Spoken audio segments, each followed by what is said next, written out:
Now remember, there's other things you can do to lead up to this. You can even get like an audio recording of fireworks going off or like a bullwhip cracking.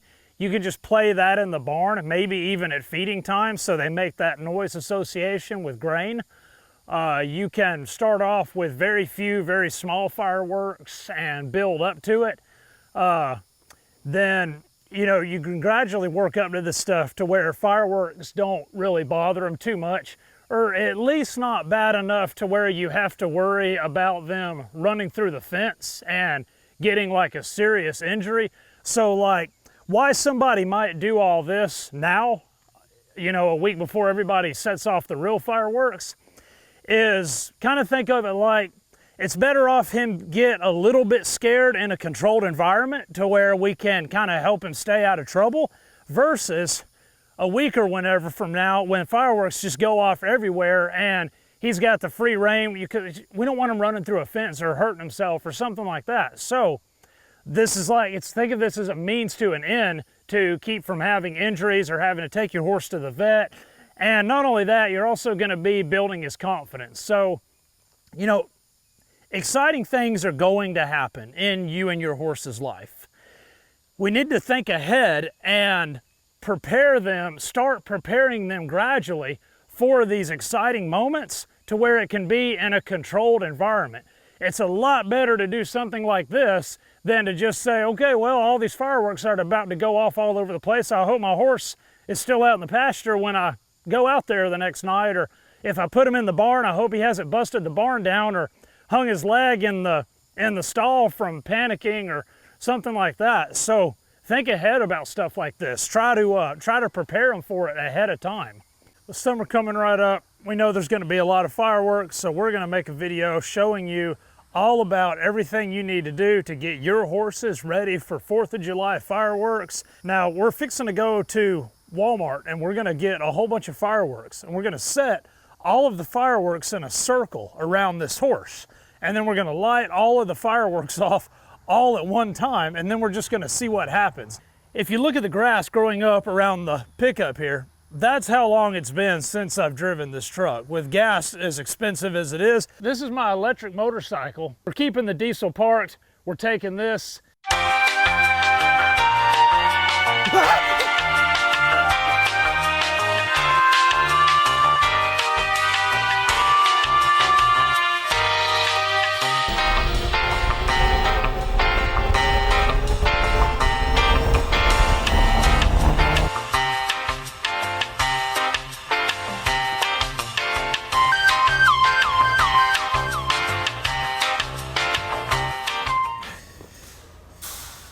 This will probably do it.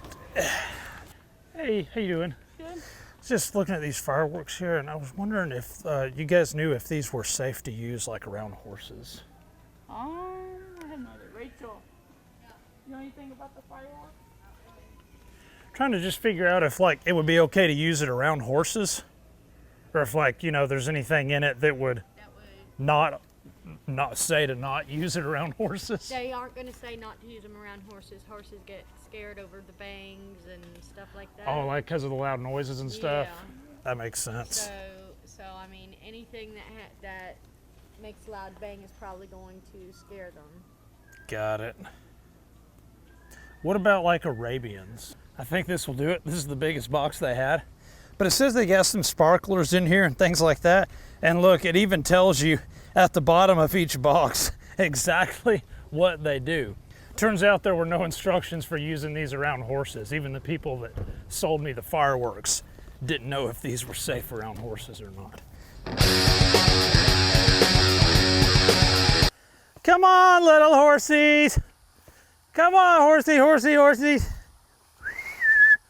Good boy. What we'll work on for a minute here is trying to get him where he can do the ring of fire. See how we're just gonna keep going sideways, back and forth?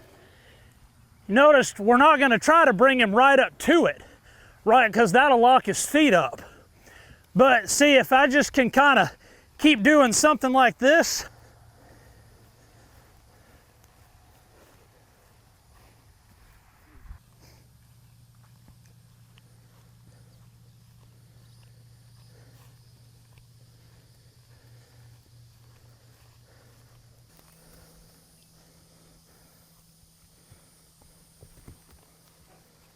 looking a little calmer about it. Look there, that's looking a lot better. He's still pretty unsure of it, but that's why we're doing this.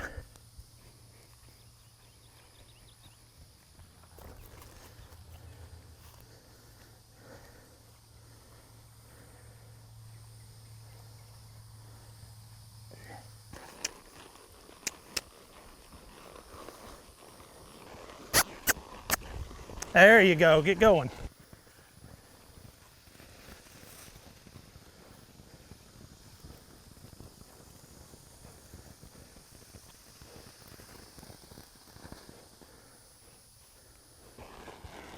And we'll turn him back, same deal as we did with the other stuff.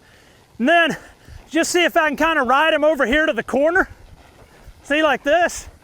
Bring him down to a stop, bring him back.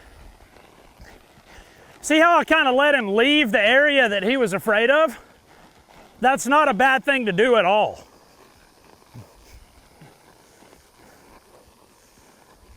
The good news is, there's one part of my pasture that I will not have to mow for weeds, probably ever again. He's holding steady, he's holding steady, he's holding steady. Happy 4th of July, everybody.